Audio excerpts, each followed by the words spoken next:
Hello students. अपन जो भोजन के बारे में पढ़ रहे हैं कि भोजन के सिद्धांत। तो भोजन के सिद्धांत में अपन ने 3 चीज़ें पढ़नी है जिसमें अपन शारीरिक कार्य, जो भोजन के कार्य में शारीरिक कार्य जैसे वो अपन पढ़ चुके हैं। अब सेकंड पॉइंट जो है वो भोजन के सामाजिक कार्य पर अपन आते हैं। Social functions of food. भोजन के सामाजिक कार्य क्या होते हैं? हम समाज में रहते हैं तो हमें पता होना चाहिए कि भोजन के बहुत अच्छे अच्छे सामाजिक कार्य होते हैं जिनके कारण कई बार दुश्मनियां भी ख़त्म हो जाती हैं। और वो किस प्रकार से होती हैं वो मैं अब आपको बताने जा रही हूँ। भोजन सदियों से सामाजिक संबंधों को बनाने, उन्हें मजबूत बनाने में मदद करता है। हमारे समाज में समय समय पर अनेकों कार्यक्रम आयोजित किए जाते हैं। इन कार्यक्रमों के अवसर पर जलपान, प्रसाद या भोजन का आयोजन किया जाता है व सुरुचिपूर्ण भोजन परोसे जाते हैं। विशेषकर तीज त्योहार, मतलब जितने भी फेस्टिवल होते हैं, जिस भी स्टेट के फेस्टिवल्स होते हैं वहाँ पर विशिष्ट एवं स्वादिष्ट व्यंजन तैयार किए जाते हैं, क्योंकि भोजन हमारी संस्कृति का द्योतक है। एक हमारी संस्कृति के अंदर ये है कि कभी भी कोई भी सुख हो, दुख हो, तो भोजन को प्रायोरिटी ज़रूर दी जाती है। तो ये सामाजिक कार्य के अंतर्गत जो आता है कि भोजन हमारी संस्कृति का द्योतक है, तो उसमें सबसे पहला पॉइंट आता है कि भोजन आर्थिक स्तर का प्रतीक है। आर्थिक स्तर सामाजिक स्तर से रिलेटेड होता है, इसलिए आर्थिक स्तर का प्रतीक कैसे है? प्रत्येक व्यक्ति अपनी आर्थिक स्थिति के अनुसार भोजन का चुनाव करता है एवं उसका आयोजन करता है। मध्यम वर्गीय व्यक्ति भोजन का आयोजन करते समय मौसम के फल, सब्जी एवं सामान्य भोजन का आयोजन करता है, जबकि उच्च व्यक्ति जो कि उच्च वर्ग के होते हैं वो भोजन में ऐसे खाद्य पदार्थों को सम्मिलित करते हैं जो बेमौसम के होते हैं तथा आसानी से उपलब्ध भी नहीं होते हैं। अर्थात मतलब जिसकी जितनी गुंजाइश होती है, जितनी जिसकी पॉकेट होती है, जिसकी जो फाइनेंशियल स्टेटस होता है मतलब जितने पैसे होते हैं उस हिसाब से वो अच्छे से अच्छा आयोजन करने का प्रयत्न करता है। लेकिन ये उसमें अपने आ जाता है मध्यम वर्गीय, उच्च वर्गीय और निम्न वर्गीय। अब वो अलग अलग तरह से करते हैं और क्योंकि उनको देखकर हम पता लगा सकते हैं कि वो कर रहे हैं। और कई बार अपने जो कि गलत है कि कई बार अपने जो आपका जो बजट है उससे बाहर निकल के भी लोग दिखावे के लिए भी इस प्रकार का अच्छा भोजन बनवा देते हैं जो नहीं बनवाना चाहिए। उच्च वर्गीय लोग वे महंगे फल एवं सब्जियों को अपने आप में सम्मिलित करते हैं। इस प्रकार भोजन से उनकी आर्थिक स्थिति का ज्ञान होता है। ऐसा लगता है कि अरे इतना बढ़िया भोजन है तो ये बहुत ऊंचे खानदान पैसे वाले लोग हैं, परंतु ये ज़रूरी नहीं है कि महंगे फल व सब्जियों में पूर्ण पौष्टिक तत्व विद्यमान हो। ये मैं पहले भी बता चुकी हूँ कि मौसमी जो फल फ्रूट्स होते हैं उनमें जितना पौष्टिक तत्व होते हैं उतना किसी और में नहीं होता। कई बार जैसा कि मैंने अभी बताया कि कई बार झूठे दिखावे के लिए अथवा मेहमानों के आवभगत के लिए मध्यम वर्गीय व्यक्ति भी बेमौसम के महंगे फल व सब्जियों का उपयोग करते हैं, परंतु इससे उनकी आर्थिक स्थिति पे प्रतिकूल प्रभाव पड़ता है कि मतलब जो उनका बजट होता है वो ख़राब हो जाता है। घर में खाने के लिए जो उन्होंने पैसा रख रखा है, बच्चों की फ़ीस के लिए रख रखी है, वो अगर हम आव भगत में और सिर्फ दिखावे के चक्कर में ही खर्च कर देंगे तो आगे जो आर्थिक स्थिति या जो हमने अपने घर का बजट बना रखा है वो उस पर प्रतिकूल प्रभाव पड़ता है। भोजन के आयोजन में बड़े बड़े काम भी सरलता से चुटकियों में निकल जाते हैं। कई बार तो भोजन सिर्फ इसलिए कराया जाता है कि इस व्यक्ति को हम भोजन कराते हैं क्योंकि इससे हमें काम है या इससे हमें कार्य लेना है, या कई बार हमारी दोस्ती को बढ़ाने के लिए भी कराते हैं। कई ऐसे जो कार्य होते हैं, या कई बार हम सोचते हैं कि आज घर में कोई आयोजन होना चाहिए और खूब खुशियाँ मननी चाहिए, उस बहाने में भी हम भोजन करवा देते हैं या करने चले जाते हैं। तो ये तो एक तरह से भोजन का आयोजन है जो कि जिससे बड़े बड़े काम भी सरलता से चुटकियों में निकल जाते हैं, क्योंकि ये सभी जानते हैं कि दिल का रास्ता पेट से होकर गुजरता है। मतलब आपको अगर अच्छा खाने को मिलता है, अच्छा बढ़िया खाना मिलता है, तो फिर आपका दिल भी उस व्यक्ति के प्रति थोड़ा सॉफ्ट हो जाता है। इस प्रकार भोजन द्वारा व्यक्तिगत एवं सामाजिक कार्य सरलता से संपन्न हो जाते हैं।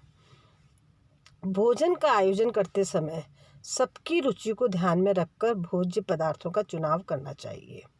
हमको जैसे मीठा पसंद है, मेरे को, किसी को नमकीन पसंद है, नमकीन चीज़ें पसंद हैं, किसी को कुछ और तरह की चीज़ें पसंद है, तो ऐसे और सब मिलके एक साथ खाना खा रहे हैं या सबके लिए अलग अलग तरह के लोगों को बुलाया है, तो ये हमेशा ध्यान में रखना चाहिए कि हर व्यक्ति की पसंद का उसमें हो। ऐसा ना हो कि एक ही तरह का खाना रख दिया, एक जने की पसंद का रख दिया, तो बाकी लोग उसको रैलिश नहीं कर पाएंगे।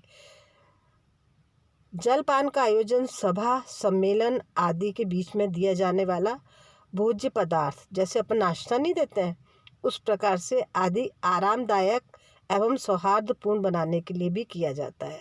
जैसे कोई मीटिंग चल रही है या कोई सभा चल रही है और बीच में ब्रेक देके या उसी टाइम चलते ही उनको नाश्ता थोड़ा सा दिया, चाय पिलाई, कॉफ़ी पिलाई, तो उससे क्या होता है कि आरामदायक एवं सौहार्दपूर्ण बनाने के लिए ये किया जाता है। और ऐसे अवसरों पर परोसे जाने वाले व्यंजन रुचिकर, प्रसन्नता प्राप्ति एवं संतुष्टि देने वाला होता है या होना चाहिए, तथा स्वास्थ्य की दृष्टि से भी लाभदायक एवं पूर्ण पौष्टिक तत्व उसमें मौजूद होने चाहिए। आप हमेशा ध्यान रखिए, कभी कभार की बात अलग है कि अपन ने अपनी जिह्वा का ध्यान में रख के खा लिया, लेकिन 99% अपन को कोशिश करनी चाहिए कि जो भी खाना हम खा रहे हैं, जो भी व्यंजन या जो भी पकवान हम खा रहे हैं, उसमें पौष्टिक तत्व जरूर मौजूद होने चाहिए। अब उस पे तीसरा जो पॉइंट आता है, मनोवैज्ञानिक कार्य। पहला था शारीरिक, दूसरा था सामाजिक, अब मनोवैज्ञानिक या साइकोलॉजिकल फंक्शंस, कि भोजन का हमारे मनोविज्ञान पर क्या प्रभाव पड़ता है। भोजन मात्र क्षुधापूर्ति का साधन नहीं है, बल्कि ये मनुष्य की संस्कृति, रीति रिवाज, संवेगों को प्रकट करने का माध्यम, आनंद एवं सुरक्षा की अनुभूति को उजागर करने का भी माध्यम है। भोजन शारीरिक एवं सामाजिक आवश्यकता की पूर्ति के साथ साथ मनोवैज्ञानिक कार्य भी करता है। भोजन शारीरिक है पूर्ति और सामाजिक, इनके बारे में तो अपन पढ़ चुके हैं। अब अपन मनोवैज्ञानिक कार्य भी करता है। वो कैसे करता है कि मन को संतुष्टि प्रदान करता है। व्यक्ति जिस परिवार में रहता है, जिसका खाद्य पदार्थों का खाने में उपयोग करता है, अगर वैसा भोजन उसे नहीं मिले तो व्यक्ति पेट भरकर नहीं खा सकता, उसे आत्मसंतुष्टि नहीं मिलती। जैसे कि अगर मैं वेजिटेरियन हूँ और मेरे को कोई नॉनवेज दे दे, या मैं और कोई गेहूं की रोटी खाती हूँ लेकिन मुझे कोई बाजरे की रोटी दे दे, तो मैं खा तो लूँगी, लेकिन मेरे को वो आत्मसंतुष्टि नहीं मिलेगी। तो खाली क्षुधा पूर्ति का साधन ही नहीं है, मनोवैज्ञानिक भी फंक्शन, वो कार्य है उसका, कि वो किस प्रकार से भोजन खाना खाने के बाद पेट तो भर गया, लेकिन उससे संतुष्टि मिली या नहीं मिली मानसिक, वो एक मनोवैज्ञानिक कार्य है। जैसे रोटी खाने वाले व्यक्ति को केवल चावल, अथवा चावल खाने वाले व्यक्ति को केवल रोटी खाने को दे दी जाए तो उसे भोजन से संतुष्टि प्राप्त नहीं होती है। घर में बने भोजन से जो संतुष्टि मिलती है वह किसी भी अच्छे से अच्छे होटल, रेस्टोरेंट आदि में खाने से प्राप्त नहीं होती है, क्योंकि घर में बने भोजन में प्रेम, स्नेह, मनोभाव आदि जुड़ा रहता है और घर के सभी सदस्यों की रुचि का ध्यान में रखकर भोजन तैयार किया जाता है। एक मैंने कहीं पर सुना था कि एक गुलजार, जो कि बॉलीवुड के बहुत अच्छे लेखक हैं, कवि हैं, और कई बार वो ये जो लिटरेचर फेस्टिवल में भी आते हैं, तब उन्होंने कहा था कि माँ के हाथ की बनी रोटी भी 5 सितारा होटल से कहीं ज़्यादा स्वादिष्ट होती है। तो इस प्रकार में सारी बातें होती है कि जहाँ हम खाते हैं, जिसके हाथ का खाते हैं, जिस तरह का हम खाते हैं, तो वो जो होता है वही हम खा सकते हैं। जो कि होटल में, रेस्टोरेंट में, इनमें खाना अच्छा लगता है, लेकिन कभी कभी, रोज़ तो हम घर पे ही खा सकते हैं। और खाने वाला भी अगर घर का व्यक्ति बनाए, क्योंकि वो उसमें स्नेह होता है, मनोभाव होता है, कोई लालच नहीं होता। और जबकि खाना बनाने के लिए हम किसी को रखते हैं तो ठीक है, लेकिन उसमें वो प्रेम स्नेह नहीं होता। जब तक प्रेम और स्नेह से खाना नहीं बनाया जाएगा, तब तक मेरे को नहीं लगता, जहाँ तक मेरा अभी तक का अनुभव है, कि मुझे नहीं लगता कि वो भोजन हमारे को रुचिकर लगेगा। मनोवैज्ञानिक कार्य के अंतर्गत भोजन के निम्नलिखित कार्य हैं। पहला, भोजन द्वारा संवेगों को प्रकट करना। भोजन के द्वारा संवेगों को कैसे प्रकट करते हैं, ये देखिए। भोजन से संवेगों को प्रकट किया जाता है। जैसे प्रसन्न मन से अगर भोजन किया जाए तो ज़्यादा खाना खाया जाएगा। जबकि खिन्न, मतलब कई बार होता है कि हम बहुत खुश होते हैं और हमें कैसा भी खाना हो वो भी अच्छा लगता है, और हम कुछ कई बार ज़्यादा खा लेते हैं, जो कि नहीं खाना चाहिए। खाना अपने हिसाब से, अपने पेट का ध्यान में रख के ही खाना चाहिए, पर हो जाता है कई बार। जबकि खिन्न अथवा दुखी मन से कम भोजन खाया जाता है, क्योंकि खाने की इच्छा ही मर जाती है। हम कहीं और चिंतित रहते हैं, किसी और चिंता में घुले रहते हैं। कुछ व्यक्ति तनाव को दूर करने के लिए अधिक भोजन का प्रयोग करते हैं, ये भी सही है। अभी अपन ने पढ़ा, खिन्न मन होता है, दुखी मन होता है तो कम खाया जाता है। लेकिन कई ऐसे व्यक्ति भी होते हैं, अलग अलग प्रकार के व्यक्ति होते हैं, कि तनाव जब उनको होता है तो सोचते हैं कि अगर भोजन खा के अपने तनाव को दूर करने का प्रयास करते हैं। जबकि कुछ व्यक्ति बिल्कुल ही कम खाने लगते हैं। ये पूरी बातें हुई कि तनाव में कुछ तो ज़्यादा खाते हैं, कुछ कम खाते हैं। खुशी में भी ऐसा होता है, जो कि इसमें नहीं लिखा हुआ, कि कुछ कम खाते हैं और कुछ दूसरों को ज़्यादा खिलाते हैं। दूसरा है बी पॉइंट, सुरक्षा की भावना के रूप में। भोजन सुरक्षा की भावना का प्रतीक है। घर से बाहर यात्रा का भ्रमण के दौरान अगर जाना पहचाना भोजन मिलता है तो उसे सुरक्षा की अनुभूति होती है। ऐसा लगता है कि हाँ, हम सही जगह पे यात्रा कर रहे हैं और हमें भोजन मिलेगा। माँ द्वारा खिलाया गया भोजन बच्चे को अधिक सुरक्षा प्रदान करता है। जबकि उसी बच्चे को वही भोजन अगर दूसरे व्यक्ति द्वारा खिलाया जाए तो उसे सुख प्राप्त नहीं होता है, फलतः बच्चा ढंग से खाना नहीं खा पाता है। इसका तो अभी मैंने आपको उदाहरण दिया था। इससे उसके तनाव पर प्रभाव पड़ता है और उन्हें तनाव से मुक्ति मिलती है। इसी प्रकार का कुछ समुदायों में कुछ खास भोज्य पदार्थों को दुख के क्षणों में जोड़ लिया जाता है। खुशी, अभी तक अपन बात कर रहे थे कि कोई भी फंक्शन होता है, कोई खुशी का होता है, कोई किसी को अपन को अपने के घर में खुशी का माहौल बनाना है, या खाना एक तरह से, मतलब जिसे कहते हैं ना कि सामाजिक कार्य में, कि एक दूसरे के घर आ जाकर हम और कहावत भी है कि एक टेबल पर खाने से, एक साथ अगर व्यक्ति बैठ के खाना खाते हैं या नाश्ता करते हैं तो उनके मनों की जो दुर्भावना, मनों में दूरियां होती हैं वो भी पास आ जाती हैं। वो दूरी नहीं रहती है, उससे प्रेम बढ़ता ही है। लेकिन कुछ ऐसे समुदाय हैं, विशेषकर भारत में तो मेरे को मालूम ही है, कि कुछ भोज्य पदार्थों को दुख के क्षणों में जोड़ दिया जाता है। जैसे ऊंची जाति की कुछ महिलाएं, जैसे ब्राह्मण, राजपूत, बनिया, कायस्थ, मैं नाम नहीं लेना चाह रही थी लेकिन लेना पड़ रहा है मुझे, उसके लिए मैं माफ़ी चाहूँगी, आदि के विधवा हो जाती हैं तो मांस, मछली, अंडा अगर वो खाते हैं तो वो, या अन्य मांसाहारी छोड़ देती हैं। वैसे यह मेरा मानना यह है कि ये सभ्यता के गलत है, इसे मैं नहीं मानती, पर पुराने समय की बात है। अब तो सब एक है, महिलाएं पुरुषों के बराबर हैं, उनके साथ कंधे से कंधा मिला के कार्य कर रही हैं, और कुछ महिलाएं तो बहुत ज़्यादा कार्य कर रही हैं।